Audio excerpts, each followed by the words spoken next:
pessoal, muito boa noite. Ótimo final de domingo para todos vocês. Vocês estão em mais um Domingão do Carlão. E hoje eu estou recebendo aqui um grande amigo, um personagem super interessante, um personagem super importante, um personagem que se confunde com o cooperativismo brasileiro. Eu estou falando do meu amigo Márcio Lopes de Freitas, que é o presidente da OCB, que é a Organização das Cooperativas do Brasil. Ô Márcio, muito obrigado por ter aceito o meu convite para participar desse nosso Domingão do Carlão, viu? Alegria é nossa, Carlão, estar com você no Domingão do Carlão. Fico muito feliz de estar falando com você, meu amigo, e com todos os seus seguidores, todos os que estão nos vendo no canal, por aí afora. Fico muito feliz. Muito obrigado.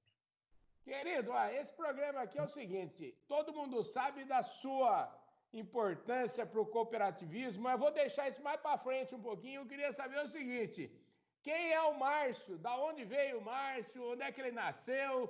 Me fala aí. Vamos começar do começo, viu, Márcio? Carlão, eu sou um caipira legítimo aqui do interior do estado de São Paulo. Nasci numa cidadezinha que chama Patrocínio Paulista, pertinho de Franca. Nós costumamos dizer aqui em Patrocínio Paulista que Franca faz parte da grande Patrocínio. Minha família é uma família tradicional aqui da região, é uma família de agricultores, tanto para o lado do pai quanto para o lado da mãe, são famílias de agricultores aqui na região. E aqui na região que a gente tem propriedade, a família tinha propriedade, eu herdei uma propriedade, comprei mais uma propriedade, e hoje nós mantemos o nosso esquema de agricultura. Então, o Márcio Lopes de Freitas é, acima de tudo, um agropecuarista, um cafeicultor. Minha principal atividade é café, eu tenho propriedade com café e tenho também um pouco de pecuária para leite e um pouco para recria. Eu tenho um rebanho de vacas GIR, PO. Oh, beleza, hein? Isso é bom, hein? Eu já criei giro, eu gosto muito. O gado giro é uma dádiva da natureza, né? E eu estou com a seleção agora tudo para leite A2, Uhum, com manejo interessante. Estou fazendo mais girolando atualmente do que gir puro, que tem uma uhum. demanda forte. E a minha esposa tem um rebanho de vacas Jersey, um outro retiro, no outro estábulo, um manejo orgânico, também com seleção para 2, mas ela já faz um leite com qualidades especiais para fazer queijos especiais, e é um manejo um pouco mais rígido, que é um manejo orgânico. Então, ela produz um leite orgânico aqui também. Nós temos essas atividades, planta um pouco de roça também, para nos intervalos, para as reformas de pastagem, para preparar a terra para café. E eu sou, o que eu gosto de ser isso, agropecuarista. Mas para ser agropecuarista, eu acabei entrando nas cooperativas. E a minha Pois é. vida virou essa Ô, roda cooperativa aí. Hoje eu tenho sido mais gestor de cooperativa do que agropecuarista. você passa mais tempo em Brasília do que na fazenda, né? Atualmente eu moro em Brasília, Carlão. Eu moro em Brasília, estou aqui na quarentena. Já que é para ficar longe, eu vim ficar longe na fazenda, porque aqui você consegue ficar um pouco mais dentro dos nossos negócios. Mas a minha residência hoje oficial é em Brasília, por causa da UCB, mas eu venho pelo menos 2 vezes, de 2 a 3 vezes por mês na fazenda, nesses intervalos. Você foi criança na fazenda ou não? Ou você nasceu, era na cidade ou você morava na fazenda? E morei na roça, estudei na escolinha de roça, com a minha mãe e minhas tias professora no grupo da roça. Depois que, com uma certa idade, é que nós fomos para a cidade. Eu tenho como é que fala assim? A gente tem algo em comum, viu? Eu estudei da primeira à quarta série numa escolinha rural aqui, aquela que tinha carteira, que tinha um coleguinha que ficava do lado. Como é que era aí? Teve uma fase, inclusive, que os 4 primeiros anos era na mesma sala, que não tinha aluno suficiente. Era cada turma, cada ano virado para uma parede, uma lousa. E a professora era a mesma. Não sei se você chegou a pegar isso. A gente pegou, eu peguei o seguinte, a primeira e a segunda série numa sala e terceira e quarta na outra. Eram duas, não 4. Já era um pouquinho melhor, viu, Marcos? Mas era muito divertido, foi uma fase onde a convivência, inclusive, com o pessoal das fazendas, o pessoal que trabalhava na fazenda, com os filhos dos nossos funcionários, dos funcionários das fazendas vizinhas, teve uma relação muito positiva. A minha vida era na fazenda. Eu lembro que a gente acordava cedo, saía pela fazenda, tudo era uma extensão da família. Eu me sentia dentro naquela época que as famílias, que as fazendas tinham muita gente morando, as colônias eram cheias. Pra você ter uma ideia, Carlão, meu pai tinha mais ou menos 100 mil pés de café. Hoje eu tenho 500 mil pés de café,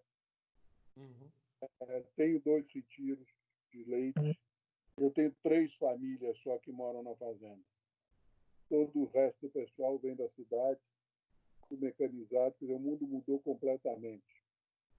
Então era aquela vida de todo domingo de manhã minha mãe dava aula de catecismo, o padre vinha uma vez por mês, uma vez por ano fazia a primeira comunhão da turma, rezava a missa. Todo domingo tinha futebol no campo de bola. Uma vez por mês tinha baile no clube da fazenda dos funcionários, tinha alguma festa. Um terço, na época do terço, ia na casa dos outros. Aquela vida de caipira legítimo que eu tenho um orgulho danado e uma saudade danada dela. Qual que foi o aprendizado dessa época?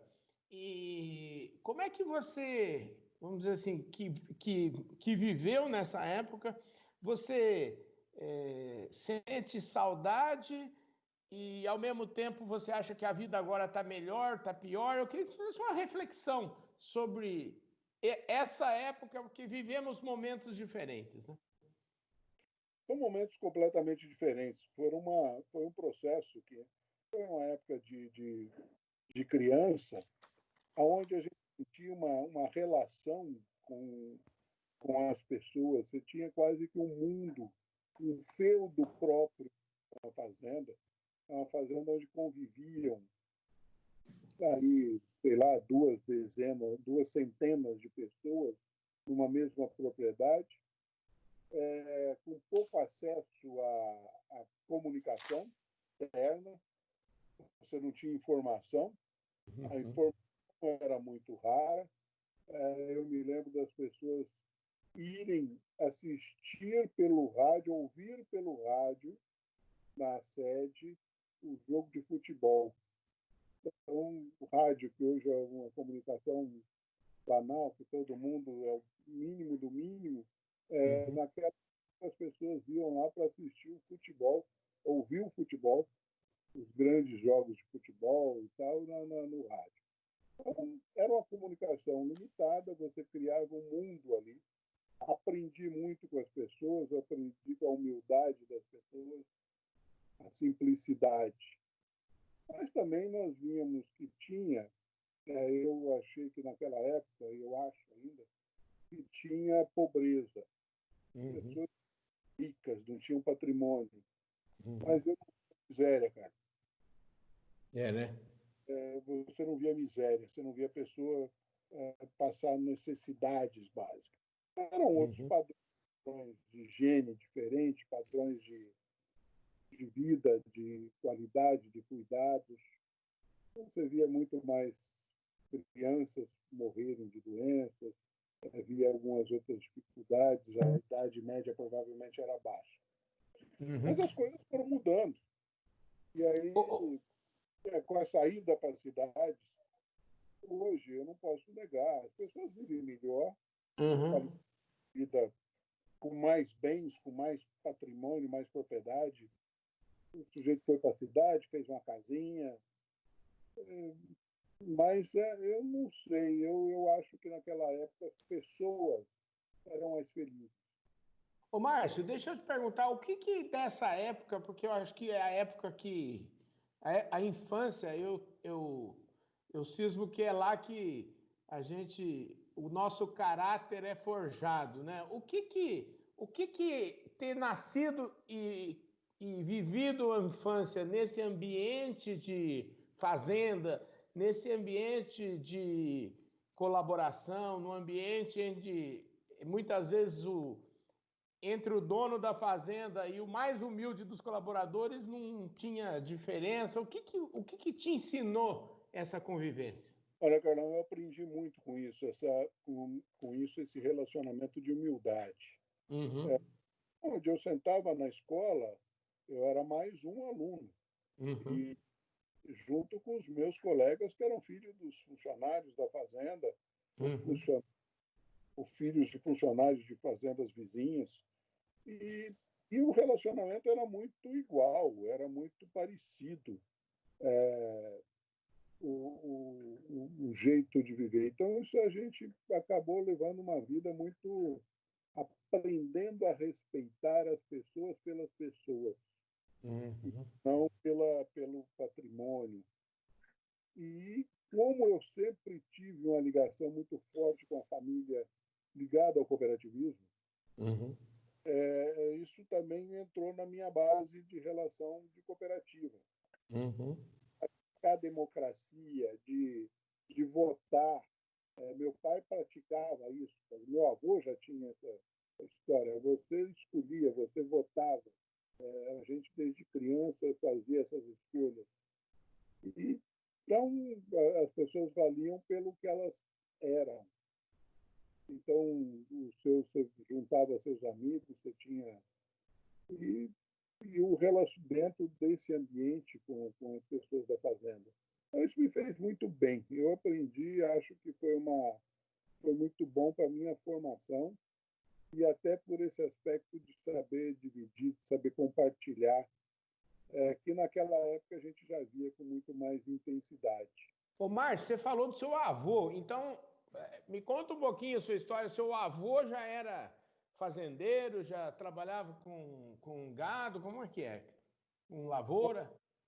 A família, a minha região aqui, a região do nordeste aqui do estado de São Paulo, é uma Uhum, região muito alta e uma região que não tem rios navegáveis. O rio mais próximo aqui é o Rio Pardo, que passa ali em Ribeirão Preto, vai sair uhum, no Rio. Então, ela não foi uma região que teve uma colonização com os bandeirantes, sabe, cara?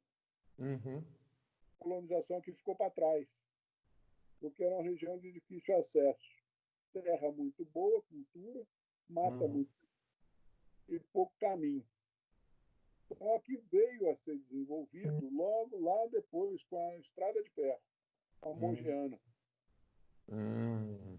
Abriu o desenvolvimento e a minha família veio para cá no primeiro instante. Eles vieram de Minas e não de São Paulo, Hum, de Diamantina, e vieram para cá buscando garimpo de diamante. É interessante isso. olha Meu só. meu tataravô, ele veio para cá buscar diamantes, que aqui é uma região que tinha, estavam descobrindo diamantes. Ele saiu lá da Chapada, lá de Diamantina, norte de Minas, e veio para cá. Ele veio para a região aqui, veio para garimpar, mas já chegou, pegou um garimpo já decadente, Uhum. mas era um moço de boa formação lá na região dele, com algum recurso. Em vez de ir para a beira do rio garimpar, ele montou foi uma venda. E com isso ele acabou sendo fornecedor dos agricultores que estavam iniciando aqui na região. E ajudou a fundar aqui a cidade, um comércio na beira da cidade, fornecendo aos garimpeiros e também aos agricultores. e logo ele se tornou agricultor, se casou com a filha de um fazendeiro, virou fazendeiro, e daí para frente foi se misturando na linha agrícola. Foi, e deixou o comércio, na segunda geração que estava aqui, deixou o lado comercial, se dedicou mais ao lado agrícola mesmo. E meu já na terceira geração, é que com as dificuldades de comercialização, já com a estrada de ferro funcionando, resolveram criar a cooperativa aqui na região. Meu avô foi o fundador para comercializar o leite, para vender em São Paulo. Então, eles só produziam leite aqui, criaram a cooperativa para... E meu avô foi o primeiro presidente. Como é que ele chamava? José Coelho de Freitas. Olha só, quer dizer que esse negócio de cooperativa está no sangue, né? A gente foi buscar lá atrás e tá na veia isso, né? Sem dúvida. Isso é exatamente aquilo que você falou, da formação. Eu fui criado no ambiente cooperativo. Então, meu pai, naturalmente, depois assumiu a presidência dessa cooperativa, foi presidente da Leite, foi presidente da OCESP, aí, da Organização de São Paulo, como eu fui depois. Então, a ligação cooperativa, a gente falava em cooperativismo em casa ordinariamente, quer dizer, era uma coisa que a gente estava na nossa cultura. E hoje eu sou dirigente de cooperativa, eu tenho um irmão dirigente de cooperativa, que é veterinário e é até hoje dirigente de cooperativa. O outro irmão foi presidente do sindicato rural, é ligado ao Estado. A minha família tem essa veia do associativismo e cooperativismo dentro da cultura. Eu consegui desenhar aqui toda uma linha de raciocínio aqui do lado do seu pai aqui, né? Tataravô, bisavô, avô, o pai, o Márcio. E do lado da sua mãe, também eram pessoas ligadas ao campo? Ligadas ao campo. Meu avô era pecuarista aqui na região, sempre foi um pecuarista, ele gostava de vaca. E você sabe aquela história do pecuarista que gostava de vaca, que mija para trás e empurra o dono para frente. Né? Renal Garcia Lopes, o lado dos Lopes. E era uma família meio tradicional que começou a se abastecer no comércio do meu tataravô. O avô dele também se abastecia lá.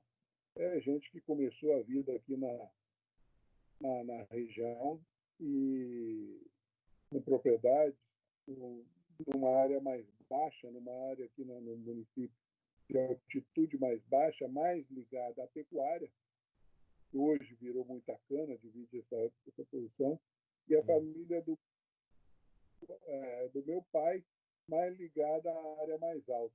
Então, aqui é mais ou menos. O café está acima de 900 metros de altitude. A pecuária está abaixo de 800 metros de altitude. Então, a família dos Lopes, da minha mãe, é uma família da Baixada. E a família do pai. Mas aí juntaram os dois e aí eu tenho essa veia pecuarista também. Eu gosto de pecuária, gosto de gado. Mas tem o meu lado da cafeicultura. Ô, Que é Márcio, e você hoje então tem fazenda embaixo e em cima? Como é que é? Não, eu tenho só no alto. É Ah, que é? eu fundo de lavoura para ter um pouquinho de gado, mas é muito pouco. Hoje é muito mais intensivo, né? Então eu tenho pasto no fundo das lavouras, aonde eu não consigo mecanizar a lavoura, colher 100% com máquina, acabou virando pecuária. Áreas que tem que fazer mais manobra e tal. Ô, Márcio, você falou em 500 mil pés de café. Só para me situar aqui, que área que ocupa isso? Eu tenho hoje, Carlão, em café 120 hectares, com aproximadamente 560, 580 mil pés de café. Uma média de 5 mil plantas por hectare. que eu procuro trabalhar. Isso para café é considerado um negócio grande, não? Médio, não, hoje é médio. Eu sou um médio produtor, não é pequeno, mas tem uma condição aí de produção, que é o que eu faço hoje, a ordem de 6.000 sacas, 6, 7.000 sacas beneficiadas por ano. Uhum. Então, é um faturamento, não é um hobby, é um negócio. Aqui também sofreu uma adaptação muito grande nos últimos anos. Uhum. Há 10 anos atrás, era 100% manual, Entendi. colheita manual. Hoje, eu tenho uma equipe no café de 6 pessoas que tocam todo o café o ano inteiro. Eu ontem ainda estava fazendo essa conta, o pessoal estava falando, eu tenho 6 funcionários e 8 tratores. Eu tenho mais trator do que funcionário. Você tem trator para coisas diferentes. Então, é mecanização, é colheitadeira, é uma máquina de varrer café, a tecnologia melhorou muito. Uhum. Não é barato, mas é o que tem.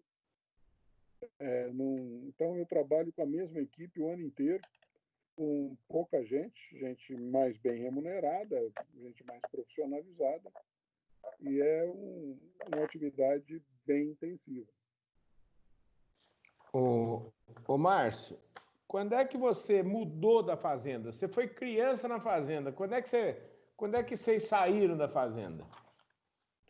Não, nós tivemos alguns intervalos. Quando meu pai assumiu a diretoria da Leite Paulista, Central de Laticínios de São Paulo, na época, Uhum.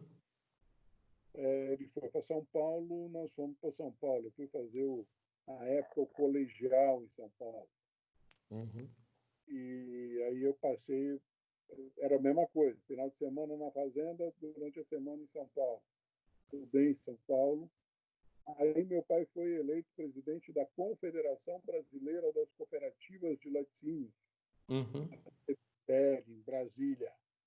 Fomos para Brasília, tanto é que eu fiz faculdade em Brasília, estudei na UNB. Hum. Eu me formei na UNB. E depois, no final, o meu pai voltou para cá, então, ele assumiu a presidência local aqui, e aí eu já estava independente, aí eu já fui trabalhar por minha conta. Aí você já estava em Brasília, já. Você já. Em Brasília não, vim para São Paulo, Ah, você vim para voltou com ele. terra, arrendar terra, fui para o Paraná, andei arrendando as áreas no Paraná, plantei um pouco de mexi com café no Paraná e soja. E você fez economia, não é isso? Isso, Então você fez economia e falou: agora eu vou ser agricultor, é isso? é isso aí, é isso mesmo. Isso é que é uma volta às origens, né? Eu gosto da agricultura, Carlão. Eu tenho admiração, gosto do que eu faço. Eu Uhum. gosto, eu tenho prazer em ser agricultor, de conviver com meus pés de café, de conviver com o meu gado, de estar na fazenda. Esses dias, por exemplo, de pandemia aqui, para mim isso não tem sacrifício nenhum. Eu fico aqui na fazenda, parece que eu estou na minha vida normal, não tem mudança nenhuma. Interessante, né? E aproveitando, já que você tocou no assunto dessa pandemia, eu queria falar um pouquinho sobre isso. Como é que o que que ela mudou na sua vida, esse coronavírus, essa pandemia toda? Ela não mudou nada. Eu acho que isso aí é uma fatalidade, é uma coisa terrível que está acontecendo na humanidade.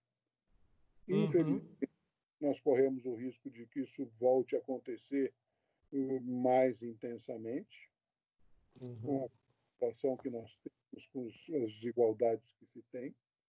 Infelizmente, isso pode se tornar meio rotina na nossa vida. Agora, eu acho que nós temos que aprender a conviver com isso. Eu não, Eu acho que nós temos que a nossa saúde, nosso preparo do sanitário no país tem que estar melhor, e nos países, de uma maneira geral. O mundo não estava preparado para isso. Eu acho que nós temos que nos preparar, temos que ter investimento nisso, porque é uma coisa que pode correr o risco de acontecer mais intensamente. Eu acho que isso aí a gente vai ter que conviver e nós vamos voltar ao normal. Só que o normal tem que ser diferente daqui para frente. Eu estou muito mais preocupado com a pandemia política do que com a pandemia sanitária. Até mais preocupado com a pandemia política do que com a pandemia econômica também, Carlão. Porque a pandemia econômica, esse país maravilhoso que nós temos, esse potencial que nós temos na agricultura, na agropecuária brasileira, se não atrapalharem muito, nós saímos de qualquer buraco. Agora, a pandemia política é o que mais nos preocupa, essa retomada de uma estrutura de governança política no país me preocupa muito. Ô, Márcio, nesses anos todos você tem, vamos dizer assim, acompanhado de perto, né, as questões sociais, políticas e econômicas do Brasil. Você, afinal de contas, já está aí em Brasília há um bom tempo, né? Qual é a saída para essa, vamos dizer, você foi a primeira pessoa que usou essa frase pandemia política, né? A gente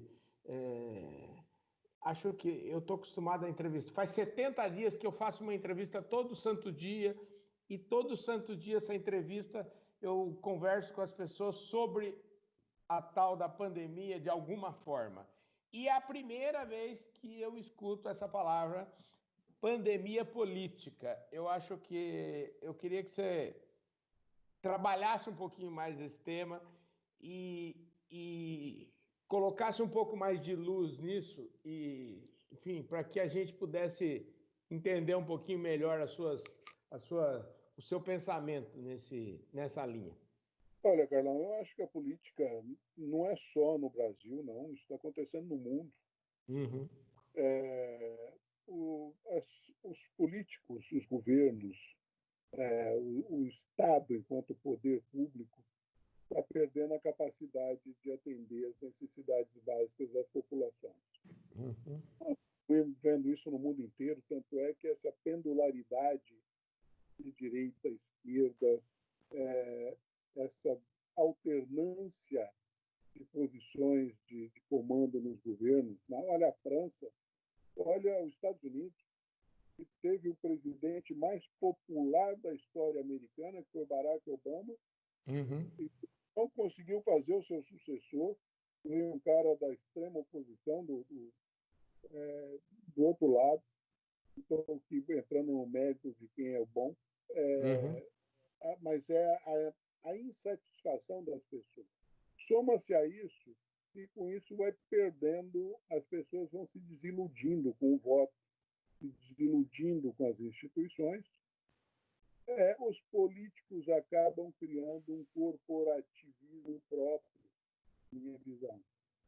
E aí o se fazer política no mundo está sendo a política pela política. Política pelo poder de estar no comando da política e não pela realização. Ela perdeu a essência. Entendi. O político, sim, também. Mas também por culpa da população que se desiludiu com os processos. Você acha que a gente pode descambar, por exemplo, se a gente for pegar o que acontece no mundo hoje, né? Por exemplo, na China, que existe um regime totalitário, não é um regime democrático, não existe esse debate. E nos outros países a gente tem um regime que é extremamente defendido por nós aqui no Ocidente, a democracia. E como é que você acha que em algum momento a população pode acabar se perguntando se essa democracia pôr em xeque a democracia? Eu acho que a população, antes disso, começa a se manifestar e começa a tomar as dores. Nós, na Primavera Árabe, onde você tinha uma maioria dos países ali no regime mais totalitário, onde a manifestação e uma ebulição de um movimento popular, como a gente vê hoje na França, que é um país extremamente democrático, mas as pessoas têm se manifestando de outras formas que não pelo voto. Eu acho que a maturidade vai levar as pessoas a duas vertentes muito fortes. Primeiro, as pessoas vão começar a se organizar mais para resolver os próprios problemas. A partir dos momentos que os governos não conseguem atender, as pessoas vão ter que se organizar para se atender. Então, naturalmente, é uma evolução. Em segundo lugar, vão ter que aprender a fazer representação política. Isso leva um tempo, isso não é uma coisa que acontece de uma hora para outra. Eu estou vivendo isso no cooperativismo, eu estou empregado a defesa da representação política. Isso você não faz numa, duas eleições, não. Você faz numa geração. Você aprender a escolher o seu representante. Então, é um processo evolutivo que eu acho que põe em risco, põe em desgaste a democracia nesse momento, mas não vejo ainda, Carlão, um caminho de derrocada desse processo. Eu tenho muita convicção de que as questões são muito firmes, eu tenho acompanhado isso muito de perto. Tem muita gente dizendo aí nos últimos tempos, pela origem do nosso atual presidente da República, de vir do Exército, a ligação, a quantidade de militares no poder, o risco de uma volta, não tenho a mínima preocupação. Infelizmente, nós vamos ter caminhos ainda tortuosos para chegar numa posição plena. Mas eu acredito que nós vamos amadurecendo, nós vamos aprendendo a votar, nós vamos aprendendo a escolher o nosso dirigente. Estou aprendendo a ver que não é o presidente, nunca vai ser o presidente da República o salvador da pátria. No ambiente democrático, o legislativo é mais importante do que o executivo. Quer dizer, nós temos que buscar nos organizar enquanto classe, enquanto região, e ter representações mais coerentes com a nossa região. Eu acho que com o tempo nós vamos evoluindo no modelo político e vamos chegar lá. Pelo menos eu aposto nisso e trabalho por isso. A verdade é que a gente precisa, é igual futebol, né? A gente precisa treinar bastante, né? A gente está ainda um pouco destreinado e eu acho que essa barulheira também é um pouco de o que eu acho importante na democracia é que as pessoas, a gente precisa entender que o governante foi eleito, deixa o cara governar e daqui 4 anos a gente discute de novo, né? Hoje existe muito barulho por o pessoal da oposição, quem perde a eleição, quer que o governo que ganhou a eleição governe com seus preceitos. E não é isso que acontece. Nós estamos numa democracia. Quem ganha a eleição governa com o seu plano de governo. Esse é que é o ponto e é preciso respeitar isso, né, Márcio? Sem dúvida. Eu acho que nós precisamos aprender mais sobre política, precisamos estudar mais. E a hora que você pega aí na grande média brasileira, eu convivo muito hoje com todas as regiões do país. Nós ainda estamos aqui no estado de São Paulo, no Sudeste, no Centro-Sul, numa região privilegiadíssima de pessoas com alguma capacidade de escolha. Você vê ainda uma predominância do caráter paternalista clientelista na grande maioria do Nordeste, do Norte do Brasil, Carlão, que é a grande preocupação. E ainda, mesmo na nossa região, há alguns bolsões ainda que prevalecem. Então, isso é uma questão que passa pelo processo de educação, de formação uma sociedade mais preparada. É uma mudança estrutural de longo prazo. Nós precisamos de um planejamento estratégico no Brasil. Pois é. E vamos falar em planejamento estratégico. Você falou em relação à questão de as pessoas, ao não se enxergarem representadas no governo, qualquer que seja o governo, ao governo não lhe fornecer as soluções adequadas, aos governos que não retribuem os impostos como deveriam retribuir, a sociedade acaba fazendo por ela mesma. E aí eu queria aproveitar esse gancho e te perguntar o seguinte: o cooperativismo é um pouco nessa linha, é uma resposta a essa paradeira dos governos que não conseguem fazer, e o cooperativismo é uma resposta a isso? Sem dúvida nenhuma, Fernão. O cooperativismo é uma ferramenta de utilização do conjunto da sociedade, um conjunto de pessoas que têm o mesmo interesse. Então, a cooperativa não é uma ferramenta de um indivíduo, nunca será uma ferramenta utilizável por um indivíduo. É uma ferramenta para ser usada pelo coletivo. Então, é uma ferramenta própria, que tem a sua própria característica organizacional, seu próprio modelo de governança, que te possibilita ter uma inserção econômica na sociedade, mas através dessa inserção econômica positiva, você resolver problemas sociais. Então, a cooperativa é uma forma de organização. Como nós temos outras, as associações de classe, os fóruns, os conselhos, e nós temos que participar o máximo possível disso. Eu acho que, porque é isso que fortalece esse relacionamento. Eu vou dar um exemplo para você. Que é o fórum mais importante do que o fórum onde eu convivo com você lá também, que é o CONSAG, em São Paulo, da Fiesp. O Pois é. Conselho do Negócio. Não é nada oficial, não é? Mas ali a gente se reúne, discute, trabalha questões que são do interesse do todo. Dali surge apoiamentos políticos importantes e questões que vão resolvendo, e ali nós vamos ajudando, vamos clareando e facilitando a nossa escolha dos nossos deputados federais, estaduais, do nosso senador, sem nem entrar no mérito do executivo. Então, nós temos que, eu prego uma sociedade com capacidade de organização própria. Ô, Márcio, você já, nessa prosa nossa aqui, ao contar um pouquinho da sua história, você já deixou umas pistas aí de que o cooperativismo tá no sangue aí, tá na sua veia.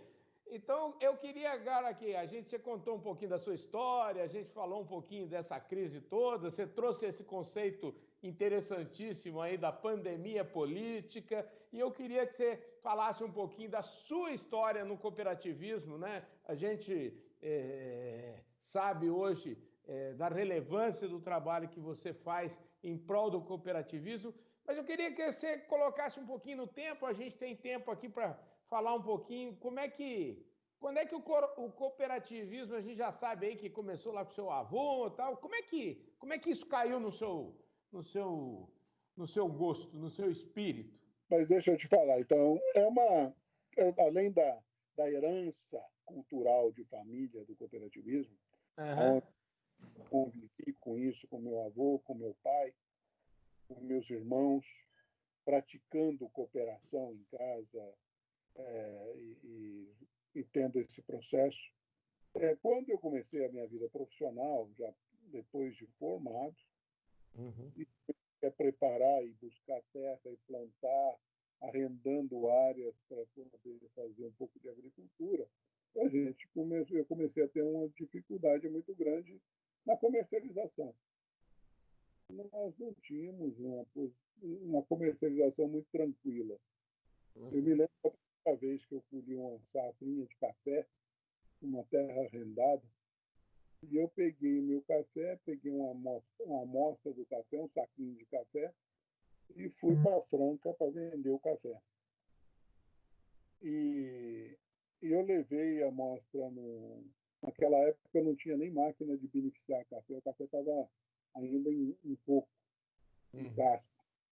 E eu fui lá para a Rua Diogo Feijó para vender meu café. Rua Diogo Feijó tinham todas as firmas compradoras de café, eram nessa rua. Eu entrei na primeira firma, ele pegou a amostra, examinou, olhou e tal, e deu um preço. E eu fui na outra loja, o preço era um pouquinho menor, e na outra era um pouquinho menor.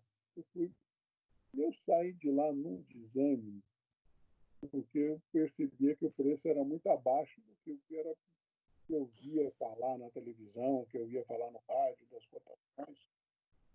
E por que aconteceu? Os caras se combinavam, o primeiro que entrou avisou os outros compradores, que eram todos conhecidos, e definiram quem é que ia comprar o lote do pato do dia, né? Tabelar o preço. Então, com isso, quando surgiu a oportunidade, junto com outras pessoas, a gente formar uma cooperativa e buscar uma comercialização, eu já conhecia a ideia pelo leite, pela cooperativa de laticínios, e nós tratamos de organizar a nossa cooperativa para fazer a nossa comercialização. Então, foi por uma necessidade operacional prática. Como diz o Guimarães Rosa, o sapo pula não é por boniteza, não, é por precisão. Foi a questão de vender meu café um pouco melhor, que nós fomos buscar um processo, e com isso já buscar um insumos mais próprio, mais no jeito, mais barato, uma assistência técnica, e com isso nós formamos a nossa cooperativa. E o envolvimento na cooperativa acabou me levando a repartir meu tempo entre agricultura e cooperativa no primeiro instante, e que isso foi ficando cada vez mais intenso no meu lado de dirigente de cooperativa, sendo hoje até mais equilibrado. Eu estou com mais tempo como dirigente de cooperativa do que como agricultor. Não porque eu queira tanto isso, mas é porque eu acredito nessa ideia e acho que nós temos que difundir essa ideia. Eu acredito que o Brasil vai ser melhor se ele tiver mais esse espírito do associativismo, do cooperativismo. E cá, como é que você chegou à sua carreira aí? Você começou então na cooperativa lá em Franca, não é isso? Essa é uma. Como é que chamava essa cooperativa? A chama até hoje Cocapec, Cooperativa de Cafeicultores e Agropecuaristas. E daí você foi galgando. Como é que foi essa história aí? Quando é que você conheceu o Roberto Rodrigues? Roberto Rodrigues eu conheci antes disso tudo. Roberto eu conheci e convivi com o doutor Antônio Rodrigues Filho. Tive a honra, meu pai foi na época que o doutor Antônio Rodrigues Filho foi o presidente da UCB, fundador da UCB, na realidade, ele que criou a UCB, a Organização Brasileira das Cooperativas, foi presidida pelo doutor Antônio Rodrigues, fundada por ele. E o doutor Antônio, ele era presidente da UCB e era vice-governador de São Paulo. E ele trabalhava com meu pai. Meu pai era o secretário executivo dele na UCESP, na Organização das Cooperativas de São Paulo. Eu conheci o doutor Antoninho, lá na UCESP, numa sala que funcionava ali no centro de São Paulo, na Avenida Rio Branco, se não me engano, se não me falha a memória. Então, às vezes, eu ia com meu pai lá e estava lá no escritório da UCESP, o doutor Antoninho. Conheci como ele tem fazenda aqui na região, aqui perto, Guariba, a família, meu pai visitava ele aqui na fazenda, às vezes eu ia junto. Conheci o Roberto. Na época, o Roberto ainda estava na fazenda, estava formando em agronomia e começando na cooperativa de Guariba. E a gente vem tendo um relacionamento há muitos anos. Essa relação vem de família também. Meu pai era amigo do pai dele, ficou amigo do Roberto. Quando meu pai presidiu a UCESP em São Paulo, quem foi o secretário executivo do meu pai na UCESP foi o Roberto Rodrigues. Olha só que interessante. Então é muito forte aí de amizade, de relacionamento. Então, a gente tem um respeito e uma convivência extremamente útil. Eu, quando presidia o CESP em São Paulo, o Roberto estava na Aliança Cooperativa Internacional. Você estava falando aí do Papa. Na realidade, eu era o padre que tinha o Papa na paróquia dele. O Roberto era o presidente. Eu estava lá em São Paulo, na UCESP, o escritório do Roberto, na época, era lá na UCESP. Não sei se você lembra disso, ali na Correia Dias, perto da Estação Paraíso do metrô, tinha o predinho da UCESP, e eu era presidente da UCESP, ia para lá, e o Roberto também estava lá. Eu tive a oportunidade de conviver muitos anos com o Roberto, com as histórias do Roberto. Ele chegava nas viagens internacionais, o mundo afora do cooperativismo, e a gente sentava lá na sala dele. Ele tinha um negócio de chegar da viagem e não ir para casa para não dormir, por causa do fuso horário. Uhum. Então, ficávamos lá sentados, conversando até às 8 horas da noite, para poder liberar ele para ir para casa, tomar um banho, jantar e dormir e entrar no fuso. Com isso, Entendi. ele viu muito, trocou muita ideia, e eu posso dizer que ficamos muito amigos. E quando ele foi para ser ministro da Agricultura, foi convidado e aceitou, eu já era presidente da UCB. Então, eu pude dar ali ao Roberto um apoio pessoal. Ele, um ministro de um governo estranho ao meio dele, ele tinha na UCB o apoio dele. Então, a gente conviveu também durante esse período com muita intensidade. E com isso, a amizade perpetua, fica aí. Eu tenho uma admiração, um respeito pelo Roberto. Ele é o nosso grande guru, me ajuda muito até hoje. Eu acho que a todos nós. Vamos falar um pouquinho aqui, a gente está caminhando para o nosso finalzinho aqui do programa. Eu queria que você trouxesse um pouquinho para nós agora como qual é a fotografia do cooperativismo hoje no Brasil e no mundo. O cooperativismo é uma grande força hoje no mundo inteiro. O Uhum. cooperativismo está presente em todos os países, uma presença extremamente forte, principalmente nos países desenvolvidos. Uhum. O cooperativismo é fortíssimo, principalmente quando os países têm um alto nível de desenvolvimento. Uhum. E mostra que organização de pessoas é a base do desenvolvimento.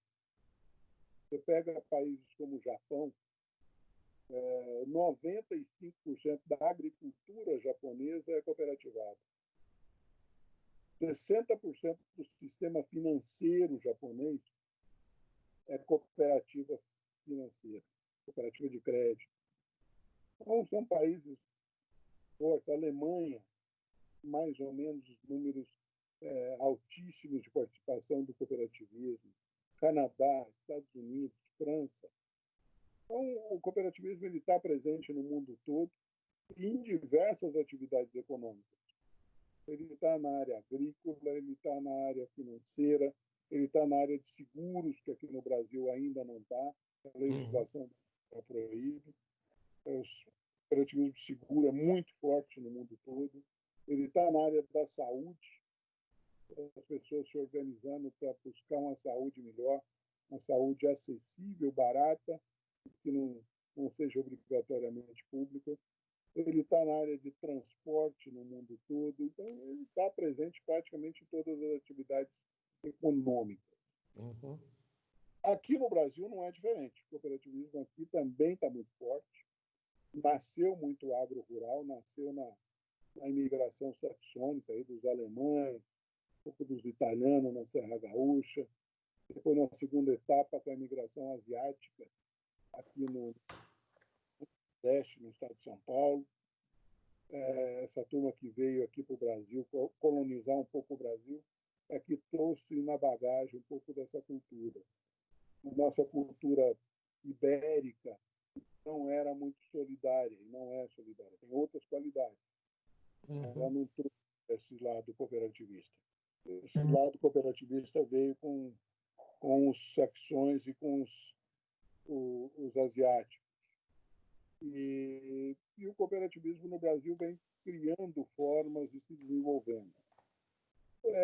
Num primeiro instante, com muitas dificuldades, situações pertinentes, mas a partir do momento que as cooperativas começaram a se organizar, isso foi em 1979, quando o doutor Antônio Rodrigues criou a OCB, deixa bem claro, a OCB não é uma criação pública, é uma criação privada, numa época onde o governo militar, onde você reunir 3 pessoas na esquina, era confundido com levante comunista.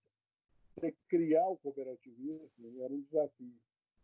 E o doutor Antônio propôs essa ideia e, em pleno regime militar, nós conseguimos organizar as cooperativas, organizar a organização das cooperativas brasileiras para fortalecer o cooperativismo. E nós criamos uma lei, a nossa lei, que hoje rege o cooperativismo, ela é uma lei de 1970. Uau! A OCB ajudou a formar a lei, que é a lei que determina os passos do cooperativismo até os dias de hoje. E as cooperativas vêm sofrendo momentos melhores, momentos piores. Na época da Constituinte, o cooperativismo teve um papel fundamental e, na época, o presidente da OCB era o Roberto Rodrigues. Ele conseguiu plantar artigos importantíssimos, 5 artigos importantes da Constituição brasileira de apoio e estímulo ao cooperativismo. Isso é forte até hoje. E aí vem passando. Hoje nós vivemos uma outra era, que é a era do profissionalismo nas cooperativas, é a era das cooperativas disputarem mercados de iguais para iguais com as outras entidades que estão aí no mercado. Então, é um cooperativismo de competência, é um cooperativismo de resultado, é um cooperativismo que não permite mais o amadorismo na gestão do negócio. Ele continua com os princípios e os valores originais, que não mudou nada. A democracia, cada pessoa um voto, a distribuição dos resultados. Agora, o profissionalismo, foco no negócio, no resultado, ele vem a cada vez mais ser uma exigência de mercado e as cooperativas estão praticando isso. E estão melhorando a sua participação da maneira geral. Hoje nós temos 7.600 cooperativas pelo Brasil afora, em todas as 7 atividades econômicas diferentes, que devem movimentar em 2020 aproximadamente 300 bilhões de reais de movimento global na economia brasileira, que é muito forte, beneficiando 14 milhões de associados e as suas famílias. A gente está falando praticamente de quase 10% do PIB e estamos falando praticamente de 1/3 da população brasileira, quase 60 milhões de pessoas aí impactadas pelo cooperativismo, né? Sem dúvida nenhuma. É uma força social e uma força econômica muito grande. Ô, Márcio, deixa eu te falar, a gente está quase encerrando aqui nosso bate-papo, mas eu queria que você refletisse um pouquinho. O cooperativismo, eu vejo, eu noto isso, assim, a gente tem exemplos maravilhosos aí de cooperativas que estão aí, são um sucesso absoluto do ponto de vista de entrega de resultado. E as pessoas, os dirigentes dessas cooperativas, em muitos casos, já estão na direção dessas entidades há muito tempo e estão sempre sendo reconduzidos pelo associado. A gente pode dizer que o cooperativismo, os associados, as pessoas que votam nas cooperativas, gostam de resultados e são mais conservadoras, não gostam de mexer em time que está ganhando, não, né? Eu acho que é isso aí, Carlão.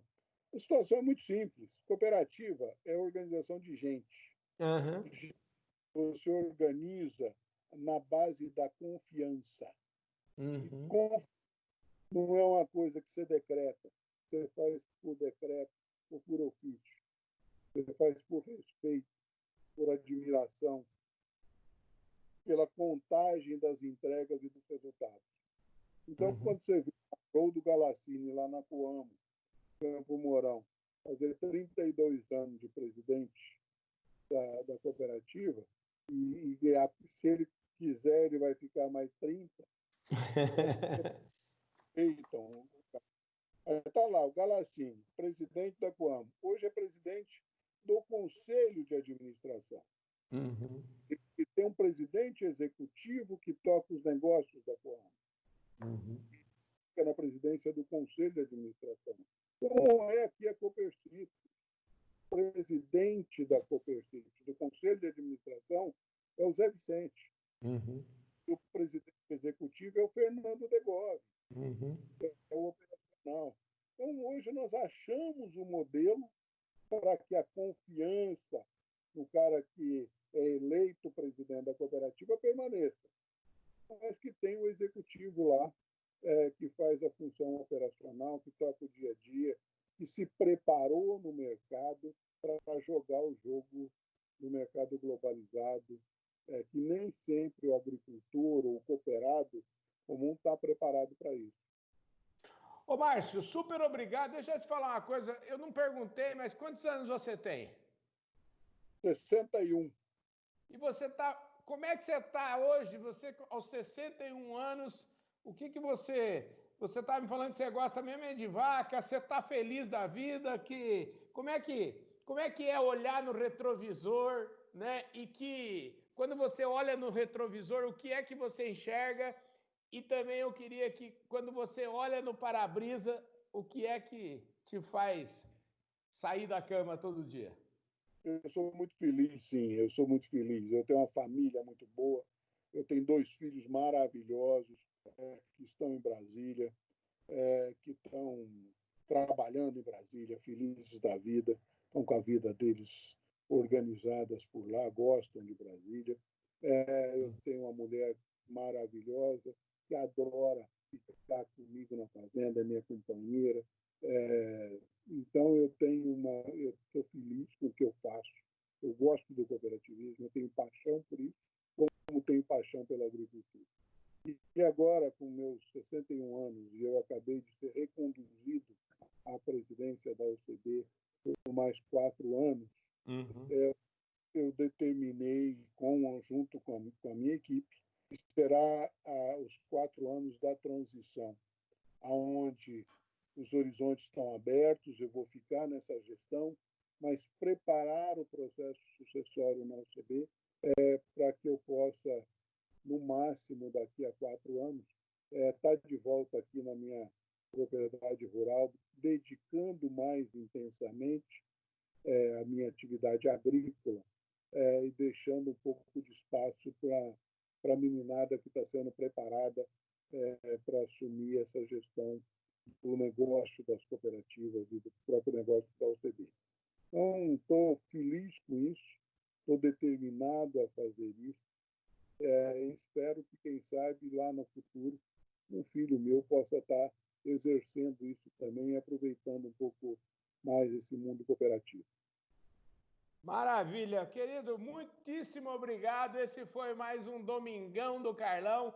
Trouxe aqui a história de vida, essa história muito cheia de ensinamentos aqui do Márcio Lopes de Freitas. Ô, Márcio, super, super obrigado. Eu não tenho palavras para te agradecer essa hora e pouco de prosa que nós passamos aqui, viu? Carlão, eu que agradeço. Agradeço a você, agradeço ao seu público pela oportunidade de estar conversando isso com você. E conte conosco, conte com a gente. Querendo alguma informação sobre cooperativa, sobre Brasília, liga para mim. Você tem meu celular, você tem meu WhatsApp, fique à vontade. Você tem aqui um amigo à sua disposição para a hora que você precisar. Maravilha! Quero ver se a gente também, depois que vamos dizer assim, depois que a gente voltar para esse novo normal aí, Eu quero ir aí tomar um café na sua propriedade. Onde é que fica mesmo? É Patrocínio ou é Franca? Onde é que é a propriedade? Patrocínio Paulista. Patrocínio Franca, Paulista. Franca Como é faz que parte chama, da como é que chama a fazenda aí? Fazenda São Francisco de Assis. Olha só, Fazenda São Francisco de Assis, criadora de gado girleiteiro, de girolando e de Jersey, não é isso? Isso também. Maravilha, querido, super obrigado. Esse domingão do Carlão vai ficando por aqui. Eu agradeço imensamente o Márcio Lopes de Freitas, presidente da OCB, que é a Organização das Cooperativas do Brasil, que trouxe aqui de peito aberto, deu uma aula para nós, contou um pouco da sua história. Esse é o grande propósito do Domingão do Carlão, trazer histórias humanas, histórias de vida, como essa belíssima história que o Márcio acaba de relatar para nós. Um forte abraço a todos vocês e eu vejo vocês no próximo domingo. Forte abraço!